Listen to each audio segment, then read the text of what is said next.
আসসালামু আলাইকুম, সবাই কেমন আছেন? আশা করি আপনারা সবাই ভালো আছেন।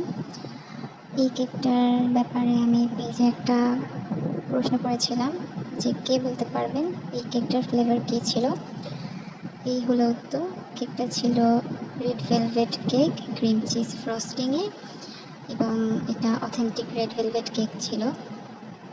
আমি সবসময় রেড ভেলভেট কেক নিয়ে খুব বেশি টেনশনে থাকি, কাস্টমার পছন্দ করছেন কি না।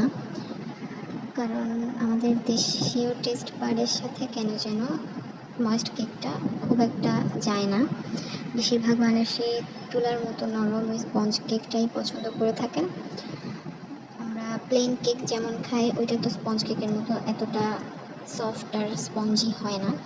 প্লেন কেকের মধ্যে বাটার, তেল, দুধ এরকম অনেক কিছুই যায়, যার কারণে কেকটা ময়েস্ট বেসে হয়। আর ময়েস্ট বেস কিন্তু স্পঞ্জ কেকের তুলনায় অনেকটা ভারী হয়ে থাকে, যার কারণে এই ওজনেও বেড়ে যায় অনেকটা।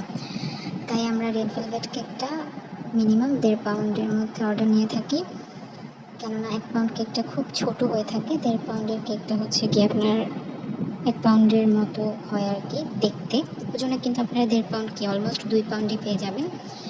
তো আপু অর্ডার করেছেন, অথেন্টিকটাই নেবেন বলেছেন। আমাদের একটা স্পঞ্জ রেড ভেলভেটও আছে, যাদের অথেন্টিকটা ময়েস্ট বেসটা পছন্দ না তাদের জন্য। আর একটা সমস্যা হচ্ছে, আমাদের দেশে কিন্তু রেড ভেলভেট বলে শুধুমাত্র ভ্যানিলা কেকের মধ্যে লাল রং দিয়েই চালিয়ে দিচ্ছে। ক্রিম চিজ তো অলমোস্ট বেশিরভাগ বিক্রিতে দেয়ই না, যার কারণে কাস্টমাররা বুঝতেও পারেন না যে অথেন্টিকটার টেস্ট কেমন হবে। তো ময়েস্ট বেসটা আবার হয় কি, ফ্রিজে বেশি রাখলে কিন্তু টেস্টটা খুব একটা ভালো লাগে না। এটা যতটা ফ্রেশ হবে ততটা টেস্ট বেটার হয়। পার্সোনালি আমার কাছে এটাই মনে হয়। বিভিন্ন জন বিভিন্নভাবে পছন্দ করেন। অনেকের কাছে যত বেশি ফ্রিজে সেট হবে তত বেশি ভালো লাগে, কিন্তু আমি পার্সোনালি ট্রাই করে দেখেছি, ফ্রিজে বেশি রেখে দিলে কেকটা তেমন একটা ভালো লাগে না খেতে, ড্রাই ড্রাই লাগে। তো তাই আমি কি করেছি, অর্ডার ডেলিভারি যখন ছিল আমি সেদিন সকাল সকাল কেকটা বানিয়েছি, দুপুরবেলা ডেলিভারি ছিল। কিন্তু এরপরও একটু টেনশনে থাকি, কেননা বলা যায় না কাস্টমারের টেস্ট বারটা কেমন, হয়তো উনি আগে খেয়েছেন কিনা, পছন্দ করেন কিনা। আর কেকটা আপু একটা বানানা থিম কেকে নিয়েছেন। উপরের যেই টপারগুলো বানানাগুলো দেখতে পাচ্ছেন সব কিছু কিন্তু আমি নিজ হাতে ফ্রি হ্যান্ডে চকলেট দিয়ে মেক করেছি। চকলেট দিয়ে বানানোর কারণ হচ্ছে টেস্টটা ফন্ডেন্টের চেয়ে অনেক বেটার হয়।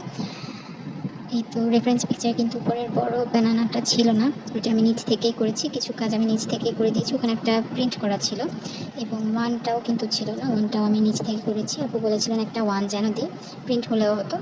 এখানে শুধু নাম আর ওই বয় কার্টুনটা হচ্ছে নন এডিবল, বাকি সব কিছুই এডিবল ছিল।